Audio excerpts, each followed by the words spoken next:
En plus des opérateurs en plus de l'instruction if, il y a des opérateurs de contrôle d'exécution qui permettent de fournir une exécution alternative des différentes commandes.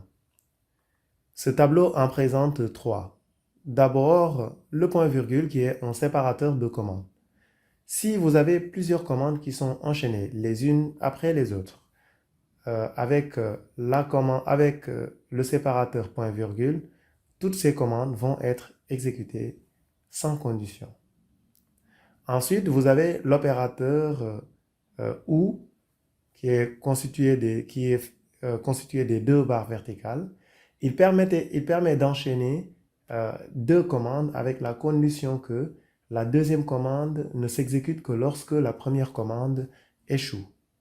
Avec cet opérateur, donc, la commande CMD2 ne s'exécutera que lorsque la commande CMD1 aura échoué.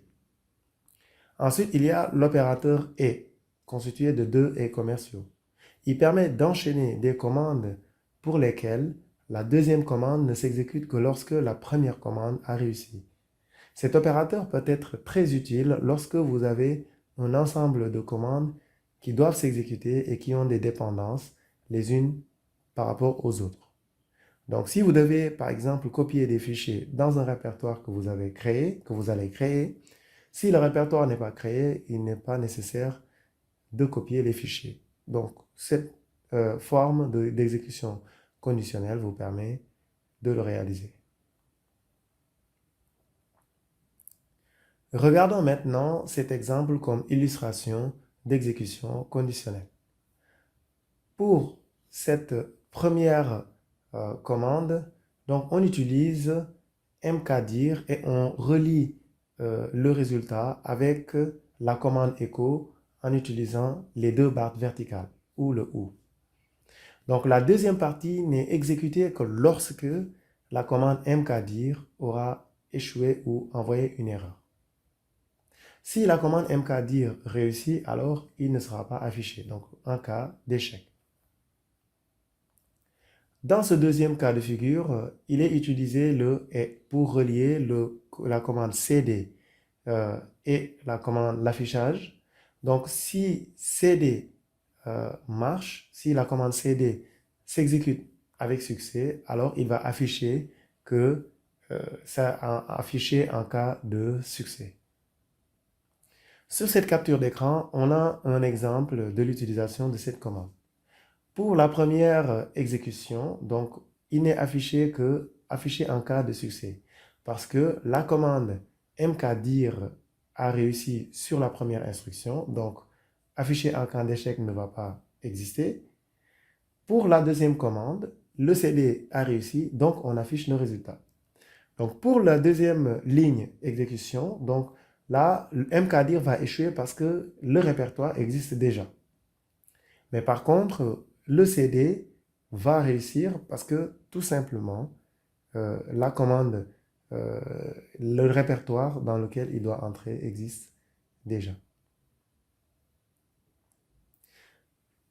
Il y a une autre structure d'exécution conditionnelle qui est la structure case qui permet de définir un ensemble de patterns à partir desquels on exécute différentes choses. Donc la syntaxe, elle est plutôt simple. Donc vous l'avez à droite. Donc c'est case suivi de l'expression in et ensuite vous donnez le premier pattern. Dès que le pattern est vérifié, le deuxième pattern ne sera pas exécuté, ainsi de suite. Donc tous les patterns qui vérifient, ces patterns vont pouvoir s'exécuter. Et enfin, vous avez le pattern étoile qui veut dire n'importe quoi, c'est-à-dire n'importe quelle valeur.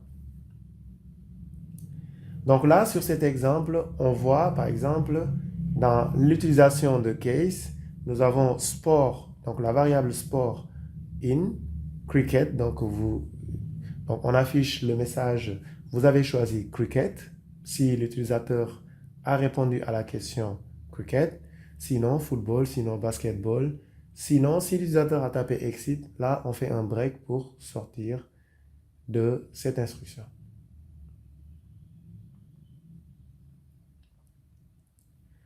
Pour résumer tout ce que nous venons de voir dans cette section, donc nous avons vu l'instruction if avec ses différentes formes, if else et if else. Nous avons vu les différentes formes de test. Nous avons le crochet simple, le crochet double, test et les parenthèses doubles. Ensuite, nous avons vu les opérateurs de test arithmétiques, les connecteurs de logique et les opérateurs sur les chaînes de caractères et les fichiers. Enfin, nous avons vu les autres structures d'exécution conditionnelle avec point-virgule, les deux barres verticales, les deux et commerciaux. Et enfin, la structure de contrôle, case et SAP. Donc, vous voyez qu'en fait, en termes de contrôle de l'exécution du programme, vous avez suffisamment d'outils pour pouvoir réaliser des structures de test conditionnelles.